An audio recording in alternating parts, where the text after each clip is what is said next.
Kia ora. Okay. Oh, I'm laser beaming myself. Okay. There we go. Okay. Yeah. So I'm going to talk about how to defeat Dr. Evil, which is a pressing problem at the moment. Okay. So, but first of all, I'm going to have a warm-up exercise just to get your philosophical, brain working. So I'm going to talk about the maintenance person thought experiment. Out by Hornby, there's a space. It used to be Mitre 10, but they've changed it. It's now called Simulations Are Us. And one day you get hired there, okay, just as a maintenance person. And the pay is actually amazing. It's really terrific. And you have very few responsibilities. Mainly you're just dusting. And there's not very much to dust. You work by yourself. There's no one else there and no one to boss you around. You can spend all day listening to music and interesting podcasts. And in short, things are great, right?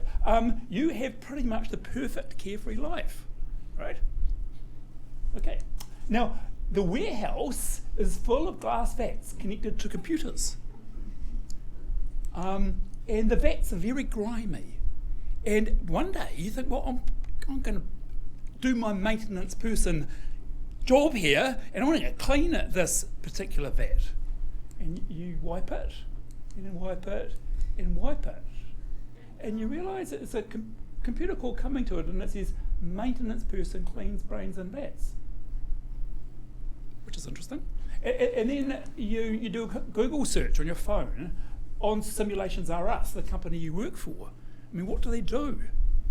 And you find this, Simulations Are Us. Sick of your stressful job? Ready for a change? Plug into your choice of a new life with Simulations Are Us, TM. Total memory scrub guaranteed. BYOB, bring your own brain. Okay, so you clean another vat. It's also a maintenance person cleans brains and vats. And you clean another. And it's another maintenance person that cleans brains and vats. And there are 100,000 vats in the warehouse. So you get scrubbing. And after much cleaning, so that should be 100,000, after much cleaning, you discover that every one of the 100,000 vats contains a brain that's linked to a maintenance person cleans brains and vats simulation. So there's you, maintenance person, and you think, I'm going to use my laser. Look, yeah. So there's you, and you think you're you, okay? And there's one of these brains and vats, and in it thinks it's you as well. And there's another one, and another one, and another one, and another one. There's a lot of them, and they all think that they're you. Okay? Oh, sorry. Oh, good. Okay, so what should you conclude? So here's the obvious conclusion. Your life is so amazingly idyllic with this cool job that, 100,000 people have chosen to live in a simulation of it. They want to be you. Woohoo. Okay. Okay. Can anyone think of another possibility? So here's the second possibility. You are not the real maintenance person. Instead, you are one of the 100,000 brains and vats being attended to by the maintenance person. Your brain has been scrubbed of memories and you've been put into the simulation. And you're a brain in a vat, thinking you're the maintenance person. But if you're a brain in a vat, how do you know there even is a maintenance person? Right? They could just not be a maintenance person. And who even says you're in Hornby? Right? I mean, you could be anywhere. Who says there is 100,000 brains and vats? You know nothing, right? And so the third option, and I think this is the one you're left with, is that the maintenance person probably doesn't even exist, and who knows where you are. Existential shudder, right? This is an existential crisis, right? You have no idea who you are, what you are, where you are. Okay, so that's just warm-up exercise number 1. Okay, so now warm-up exercise number 2. So this is a simulation argument. So the human brain looks like a cauliflower, has 86 billion neurons, 86 trillion synapses. The neurons work quite slowly, 200 hertz. Signals propagate really slowly. It's estimated, all that really matters is that it can compute about 1 exaflop, which is a quintillion, or in other words, a billion flops. And a flop is a floating point operation, and a flops is per second, right? So you can do 1 exaflop, which is pretty amazing, actually. So the fastest supercomputer at the moment is this one here. It's actually huge. It's in a warehouse. It can do 1.2 exaflops, slightly more than your brain. It occupies a space of more than 4,000 square feet, includes 90 miles of cable, 74 cabinets, each weighing 1,000 pounds, and it runs at 21 megawatts compared with your 20 watts for your brain. But it's about as fast as your brain. Okay. So it's only been in the last couple of years that we've finally built a computer that can actually match the brain in raw computing power. But if the past is any guide, computers are going to become much more powerful with time, right? So we've reached here. And notice that this is a logarithmic scale. That's 1993. So we've gone up from 1,000 to 1 billion in about 30 years. Okay? So if the past is any guide, then we're going to go up by another factor of, another 1,000,000 times, right? So we're going to have a computer with 1,000,000 times the power of the human brain. So what could we do with that computer? Okay, so here's the simulation argument, right? So I'm going to read from Nick Bostrom's own words. So he says, in summarising up the argument, many works of science fiction, as well as some forecasts by serious technologists and futurologists, predict that enormous amounts of computing power will be available in the future. Let's suppose for a moment that these predictions are correct. One thing that later generations might do with their super powerful computers is run detailed simulations of their forebears, or of people like their forebears. They might conduct what's called an ancestor simulation. They might simulate their ancestors down to the neuronal level in order to see what might have happened, say, in a counterfactual history where Donald Trump didn't win the next election. Right? Would the world not have suffered the calamity it did? So because their computers will be so powerful, they can conduct many such simulations, right? Not just one. You want to get, if you're a historian, you want to run at least 100, right? To say, okay, to get some proper statistics. But if they talk about statistics, we want to do lots of these simulations, okay? And we obviously want to simulate the people who are in this room, because you're all really important. So you'll all be simulated hundreds of times. So suppose that these simulated people are conscious, as they would be if the simulations were sufficiently fine-grained, and if certain quite widely accepted positions in the philosophy of mind are correct, positions you should believe, by the way, they're true. I'm a philosopher. I'm right. Okay. Then it could be the case that the vast majority of minds like ours do not belong to the original race of people. They're not the fleshy human beings, but rather to people simulated by the advanced descendants of the original race. So it is then possible to argue that if this were the case, we would be rational to think that we are likely one of the simulated minds rather than one of the original biological ones. Okay? We're much more likely to be living in a simulation of the past than the genuine 2025. Right? Therefore, if you don't think you're currently living in a simulation, then you're not entitled to believe that we will have descendants in the future who will run such simulations. Something's got to stop them. Perhaps Donald Trump getting elected, perhaps climate change. Something will happen to stop us getting these computers, getting this technology. And it's not physics, because physics permits us to get this technology. Okay, so that's warm-up exercise number 2.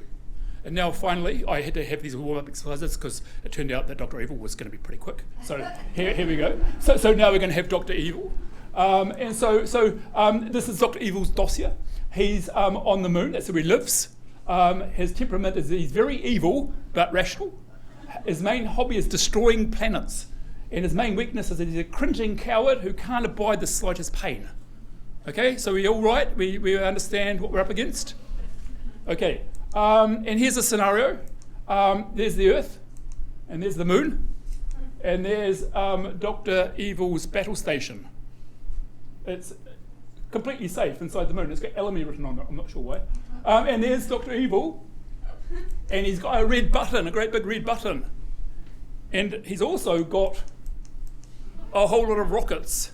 And now, prepare to be amazed. Okay, this is some of the most amazing PowerPointery that's ever been PowerPointed, okay? Watch this.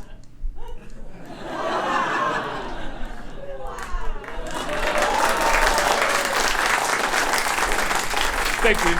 Yeah. So, Yahoo. Okay.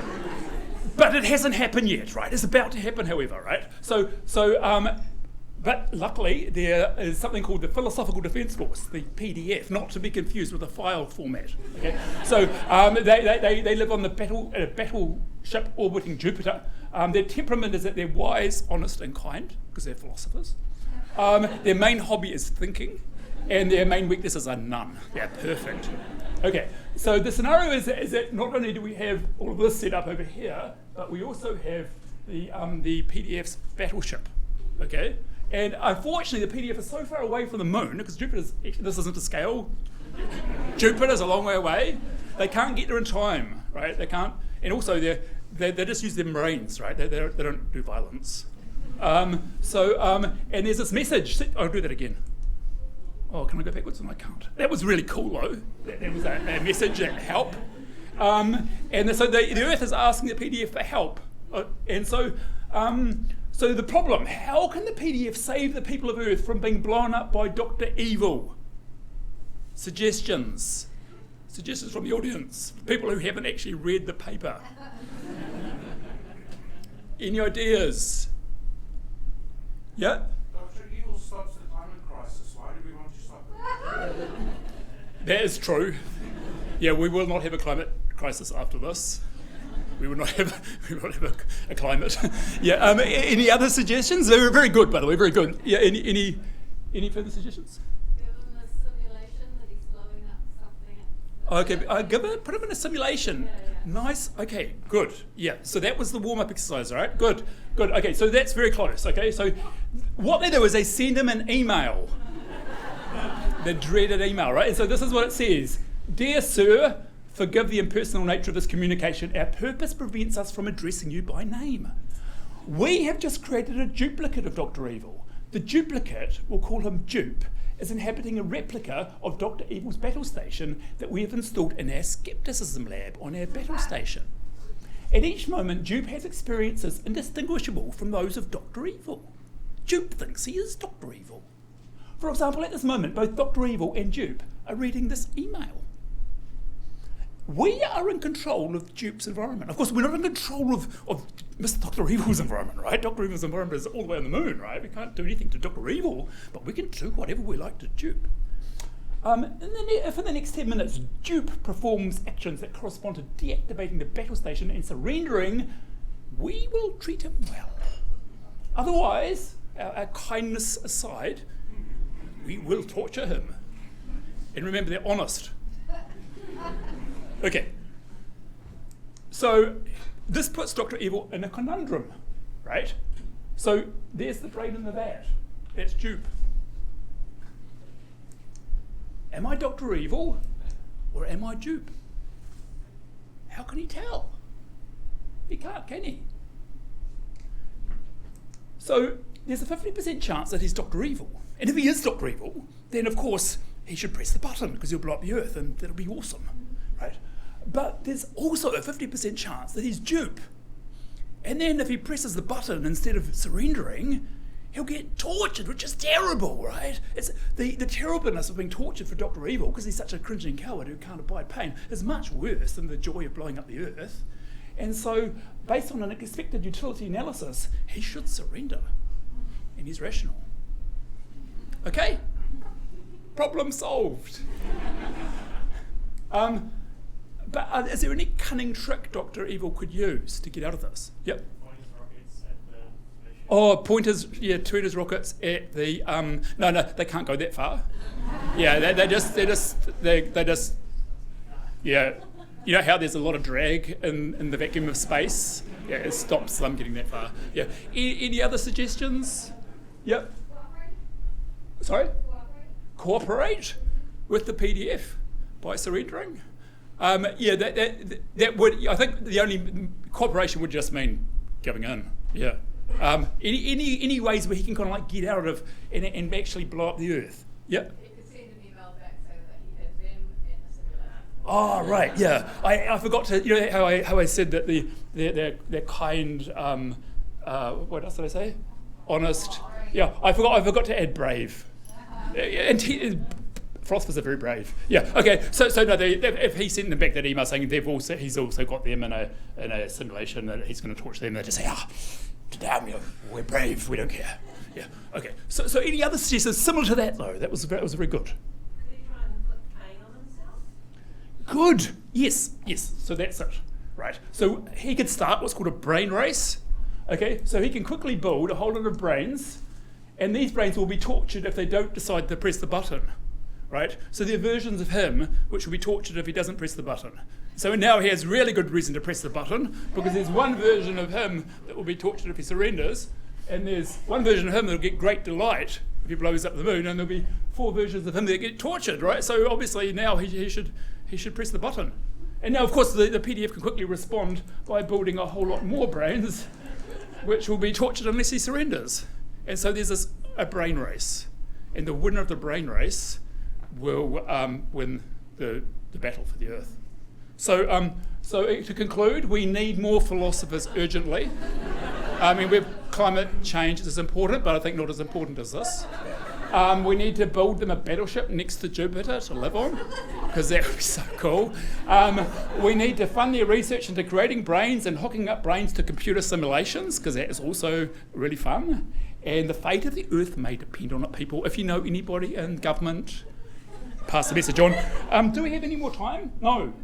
I'm over time because I've got a warming down exercise too, but I think we're out of time. Yeah, I have to stop now. Oh, I can keep on going? Okay, all right. Okay, so a Sleeping Beauty problem. Okay, same kind of thing. So here's a setup. There's Beauty on Sunday. A coin is flipped and she doesn't see the result. It either comes up heads or tails. If it comes up heads, then she goes to sleep, and she's actually given a sleeping tablet, which will mean that she sleeps all the way through Monday and through Tuesday and further on into the next day. We don't really care what happens after that. Okay. She wakes up, obviously we're not going to kill her. We're not crazy. Okay. If it comes up tails, then she's woken up on Monday just like this, and then she's put back to bed again, but with an amnesic drug, which means she completely forgets that she woke up on Monday, right? She wakes up on Monday, and then she takes this pill, and then she the fact that she's just woken up is gone, right? It's obliterated from her memory. And she wakes up on Tuesday not knowing that she's woken up on Monday, and then she goes back to sleep again. Okay? Now, why do we care? Right. Okay, so a fair coin is to be, actually it does, yeah, if it comes up heads, then Beauty will go to sleep, she'll be woke up on Monday, and then she'll sleep on. Okay, and this is all what I just said, I'm saying it again. Alternatively, if the coin comes up tails, then Beauty will go to sleep, she'll be woken on Monday, then she'll be given an amnesic drug to make her forget that she woke up, and then she'll go back to sleep, and then she'll wake up on Tuesday, and then she'll go back to sleep again. Okay, so you definitely understand that now because I've said the whole thing twice. Okay. And now Beauty knows all of this is going to happen before. None of this is a surprise to her. She's signed a consent form and everything. Okay. Now, if on Sunday I flip the coin, I was going to bring a coin, but I forgot. I flip the coin and it lands, and I can see it. You can't. What's the likelihood of it coming up heads? What's the likelihood that I'm looking at heads now? Okay. And it's a fair coin, right? What do you say?